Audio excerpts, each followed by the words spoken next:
지방선거가 10여일 남았습니다. 부산 영도구는 전통적으로 보수세가 강한 원도심 지역으로 분류가 되나 지난 지선 때는 변화가 일었죠. 이번에는 어떻게 되고 있을까요? 네, 오늘 국민의힘 김기재 부산 영도구청장 후보와 이야기 나눠보도록 하겠습니다. 안녕하십니까? 안녕하십니까. 유권자들이 아직 많이 모르시는 분들이 계실 것 같습니다. 맞습니다. 출마 배경 그리고 선거에 임하는 각오 카메라 보시고 짧게 말씀 부탁드리겠습니다. 예, 아름다운 영도가 현재 너무 낙후가 되어 있습니다. 이 낙후된 영도를 힘있는 구청장이, 여당 구청장이 꼭 되어서 영도 발전을 위해서 노력하려고 나왔습니다. 또한 영도는 저출산으로 인한 노인 인구가 부산 16개 구군에서 1위입니다. 이 부분도 복지 환경을 개선해서 꼭 실천을 좀 하고 바꿔야 되겠다 이렇게 생각을 하고 있고요. 네. 영도를 제가 38년간 기업을 하면서 영도 주민들한테 은혜를 입었습니다. 그걸 영도 국민들에게 다시 돌려드려야 된다는 생각에서 복지관이나 장학재단을 설립해서 돌려주려고 처음에는 마음을 먹었습니다만은 네. 그렇게 봉사하는 것보다는 인사이드에 아웃사이드 봉사보다는 인사이드에 들어가서 봉사를 하는 게 낫지 않느냐는 권유를 받아서 네. 이번에 출마를 하게 되었습니다. 38년 동안 이제 기업을 운영하셨다는 게 영도에서 이제 네. 하셨다는 거죠. 네. 그런 받은 것을 국민들에게 돌려주고 싶다. 예. 알겠습니다. 자, 그런데 이제 기업인 출신이긴 하나 구청 운영과는 또 다른 행정 문제이지 않습니까? 우려에 맞습니다. 대한 시각도 있을 것 같은데 후보님 입장은 어떠십니까? 예, 그런 전문 경영인들은 그런 거 걱정을 안 합니다. 왜냐? 회사는 영도구는 5개, 9개, 20개 정도의 과가 있습니다만은 저희 회사 같은 데는 6개 부서에 네. 16개 정도의 과가 있습니다. 그러면 만약 저희 입장에서는 저는 밑에서부터 이렇게 커가 올라가는 기업인이기 때문에 처음부터 경영인으로 일하는 사람들하고 틀립니다. 네. 밑에서 일부터 시작해가지고 모든 과를 다 거쳐서 왔기 때문에 그렇습니다. 네. 지금 CEO로서 활동을 하고는 있지만은 그 CEO에 대한 배경에는 밑바닥부터의 이런 과정이 있었기 때문에 걱정은 하지 않으셔도 된다. 네. 라는 말씀을 해주셨습니다. 자, 지금 국민의힘 영도구에서는 사실 경선 잡음이 없지 않아 있었습니다. 네. 네. 그런데도 어쨌든 지금 본선 후보로 선출이 되셨는데 그 경쟁력은 어떻게 있다고 보셨습니까? 저는 첫째는 거짓말을 하지 않습니다. 그리고 발로 뛰고요.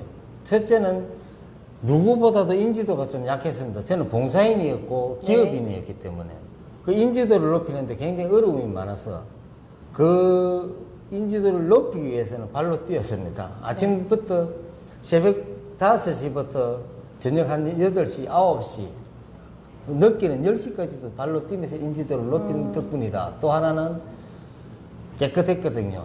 농민한테 우리는 거짓말 할 줄 모르고 약속을 하면은 항상 먼저 가가 있다 보니까 인지도가 서서히 올라가서 지금이 왔지 않느냐 이렇게 생각합니다. 네.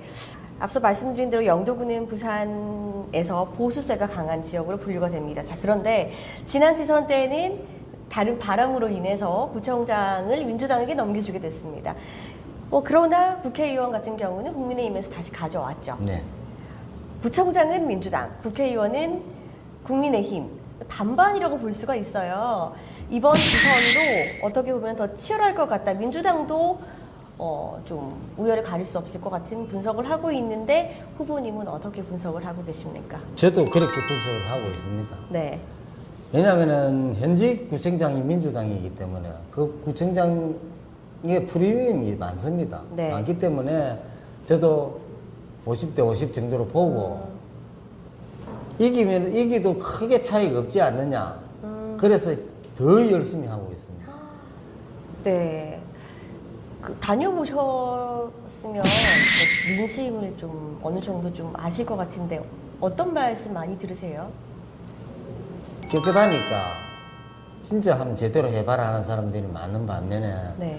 어르신들이 많다 보니까 복지에 신경을 좀 많이 쓰면은 좋겠다. 또 특히 이제 우리 윤석열 대통령께서 당선이 되다 보니까 그런 영향이 많이 있을 거니까 네. 조금 더 열심히 다니면은 마음 무난하지 않겠느냐 말씀은 많이 듣습니다만은 사실 후보자로서는 마음이 안심이 안 되죠. 맞습니다. 예. 자, 그렇다면 처음에 이제 선거 출마 배경도 말씀을 해주셨는데 현 구청장이 잘 하고는 있으나 바꿔야 할 부분도 많다. 변화가 필요하다. 어떤 부분을 좀 바꾸고 싶으신지 그리고 주요 공약은 무엇인지 말씀 부탁드릴게요. 주요 공약은 우리가 막 통상적으로 몇 가지를 이렇게 들 수는 있습니다만은 첫째는 구청장이 할 수 있는 영향력은 그렇게 뭐 미미합니다, 사실은. 그런데 네. 우리 국회의원이 계시고 또 대통령이 이제 저희 여당이고 그다음에 부산시장도 뭐 그 여당이 되지 않느냐 이렇게 생각을 한다면은 네. 여당이 후보인 제가 구청장도 여당 후보가 돼야 전체적으로 윈윈이 돼가 예산을 잘 받아올 수 있습니다만은 네.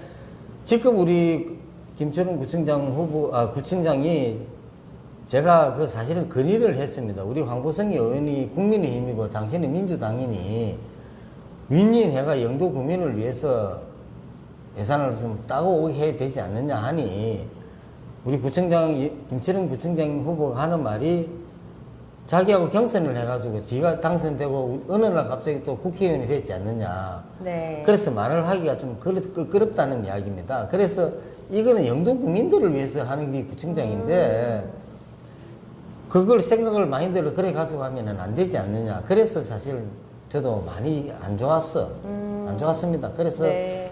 이 사람하고는 막 대화를 안 하는 게 좋겠다 싶어서 그때부터 저도 뭐 이렇게 단체장을 많이 맡아주고 했는데 벌써 다 내려놓게 된 이유입니다. 이제 네. 국회의원이 나이가 좀 작고 우리 구청장 김철웅 구청장 후보가 나이가 좀 많다 보니까 거의 띠동갑 정도 될 차이가 나는 거라고 했는데 그래서 이게 윈윈이 잘 안 되지 않았냐는 생각도 합니다. 네, 뭐 나이 차가 문제가 있겠습니까? 그건 제가 네. 행정하는 그겁니다. 네. 자, 어떤 부분을 가장 바꾸고 싶으십니까? 영도는 많이 바꿔야 됩니다. 근데 사실 저희 당의 어르신들이 좀 잘 못한 부분도 많습니다. 우리 김영호 의원님이나 김무성 의원님이나 사실 힘이 있을 때 영도를 좀 많이 바꿔줬어야 되는데 지금 우리 초선 의원이신 황보 의원님께서는 그렇게 영향력을 발휘할 수가 없지 않습니까? 초선이다 보니까. 근데 영도는 너무 많이 바꿔줘야 됩니다. 원도심이 네. 지금 다 죽어가고 있으니까.